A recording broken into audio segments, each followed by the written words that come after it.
Peace, y'all.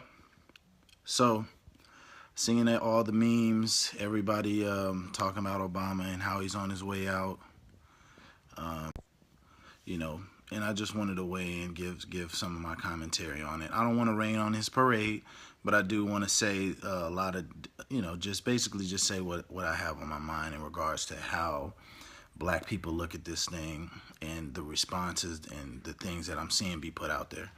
All right, so first of all, when we look at what Obama did in office, I don't think you can honestly, if you're just saying objectively, not as a black person, just as a person looking at American as a whole, I don't think you can say that he did bad in office.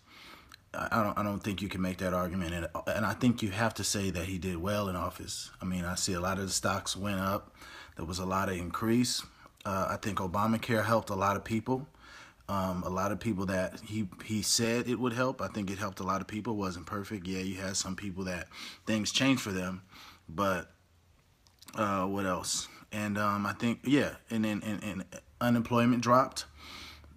Businesses did well. I mean, there's a lot of things that he definitely did well. And when we talk about black people, and a lot of things that I see people circulating, based on how he represented just as a black person, because we have to give credit for this, because when a person misrepresents us, we condemn them.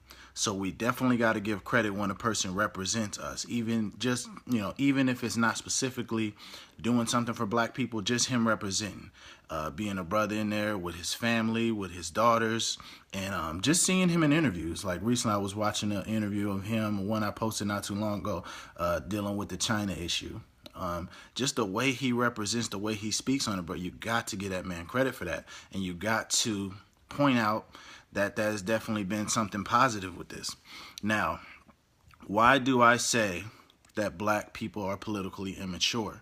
Because when we look at that, those things that I just mentioned in regards to how it looked, the symbolism of Obama, that is where black people's, for the most part, in the aggregate, that's where their political discourse and their political attention stops. It's all about symbolism. Why don't they like Trump? It's a form of symbolism. Oh, well, he's this and this and this. He's a racist, and they're basically going with the look of it, more so than the policies, more so than how they feel it's going to affect them specifically. Okay, because a lot of people, I'm like, okay, so what is he saying he's going to do to blacks specifically? They may not be able to say that. So I think there's a lot of symbolism here, and I want to talk about a few things. So I know a lot of people are going to say, well, black unemployment, because I'm looking at this article here. Let me show you guys here. There's a CNN article talking about black unemployment. So we were at 12.7 in 09. And here we are at 8.8. And a lot of people will say, well, hey, Tori, you said he's not doing anything for blacks, but look at this unemployment rate, or look at these other things. And I'll say, okay, yeah, is it good that the unemployment rate went down? Yes.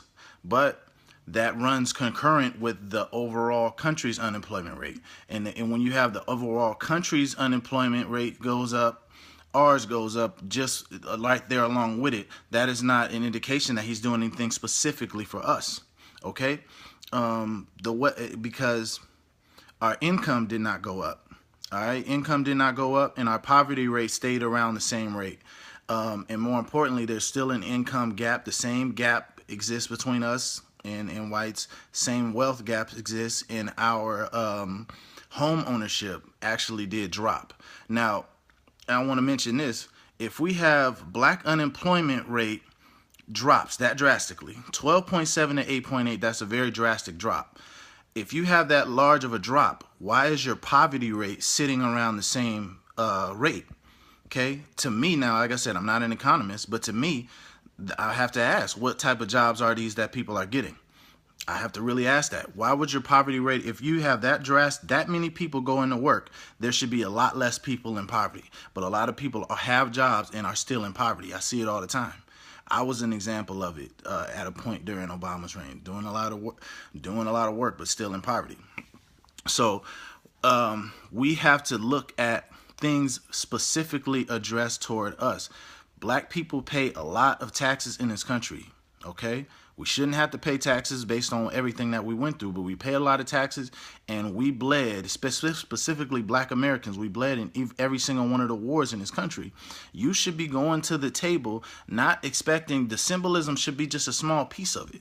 You should be wondering, what specifically are you going to do for us? Because if you give us, just because we have more jobs, but we don't have any power. Okay, that's why you're not able to close the gap between us and other people. Okay, you have to specifically address that. Do I have my own way? I think black entrepreneurship is a big part of that. But regardless of what I think and anybody can say, what did they put forth? Okay, early on in Obama's presidency, he, because I was watching, I remember earlier, a BET correspondent had asked him what was his plan for black America. He had mentioned some higher up program, and then I remember him saying that a rising tide lifts all boats. Okay, a rising tide lifts all boats, but when that rising tide lifts the boats, our boat is still going to be just as far behind the other boats as they were before. And we don't have any more power to close that distance between us and the other boats. So we have to be thinking about these things when we're approaching our presidents. Okay, there was a lot of different things. I mean, yeah, income stagnant. You got Chicago. The situation is crazy, and him being from Chicago. You got Flint. You got these constant police killings. What are the moves that were made to specifically address these things? Okay, we have to look at that. And he did a few things. He had My Brother's Keeper. My Brother's Keeper did not, he was using private corporations who get to choose who they give that money to. It wasn't even government money. He just had ran it through what he was doing. But that's not even the government money going to us. And then it wasn't even for blacks specifically. It was for minorities. All right. He had a part of the Fair Sentencing Act, which he was in the right direction, but it really, in the end of the day, to make a lot of sense, he reduced the 100-to-1 crack cocaine, because if you got coke, you get 1 year. This is just the ratio. If you have crack, you get 100. Okay, he reduced that to 18-to-1. Now you might say, okay, that's a big change, but let's just look at it. Look at the numbers. If you get 5 years for cocaine, you'll get 90 for crack. You know what I'm saying? So we need to go ahead and bring things like that down to 1 and 1. It should be the same, or something very close, 1 and 1.39 or something like that. It should, but those two things right there show you he's aware that these things exist, and he put out this empty type of policy, even though he's aware they exist. But in the end of the day, when you fall short like that, that's, black people should be taking a look at that. They shouldn't be excited. They should know that, and they should see these things, and they should be wondering, where is my piece of the pie? Because I'm paying into this. This is not an entitlement thing. I'm paying into this just like everybody else. And my ancestors paid in blood. We still got people paying in blood today. We're damn near the only group of people who have fought in every single war in this country. So we need our specific issues addressed. Okay, what are you doing to increase black entrepreneurship? What are you doing to lessen this income gap, wealth gap? We talk about the American dream. We need the same abilities at our fingertips to change our reality. Okay, and as a government, as much money as you're taking from us because y'all taxing every damn thing, you need to be giving some of that back and reinvesting that into me. And I'm demanding that we need to be demanding that as a group of people from our presidents, even the ones that are able to talk fly and got a beautiful family and a beautiful all of that. I understand all of that, and I love that just as much as you. But black people got to get off just symbolism. You got to get off just symbolism. Black people always caught in emotion. Okay, it's got to go further than emotion. Emotion should not be abandoned, but it's got to go further than emotion. You got to have a certain metrics that can, measurable metrics in your mind. Like, listen, we need X amount of people to not be going to jail. Okay, we had this many going to jail in 09. We need this many less by this. This is our projection. What are you going to do? How are you going to do it? We need a better recidivism rate, where people is not coming out of jail and going right back. We need you attention paid to that, because we have a crazy amount of people going to jail.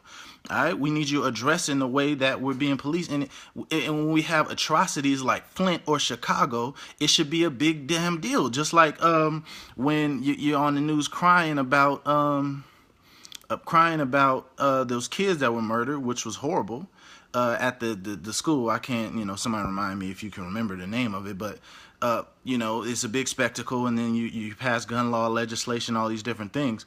You should be doing the same thing when it comes to our atrocities. Flint is an atrocity. Chicago is an atrocity. All right, so that's all I really wanted to say. Black people, it's got to go further, and it's got to be deeper than just the symbolism. And if ain't nobody got any questions, I'm gonna go ahead and close it out right there, y'all. Peace.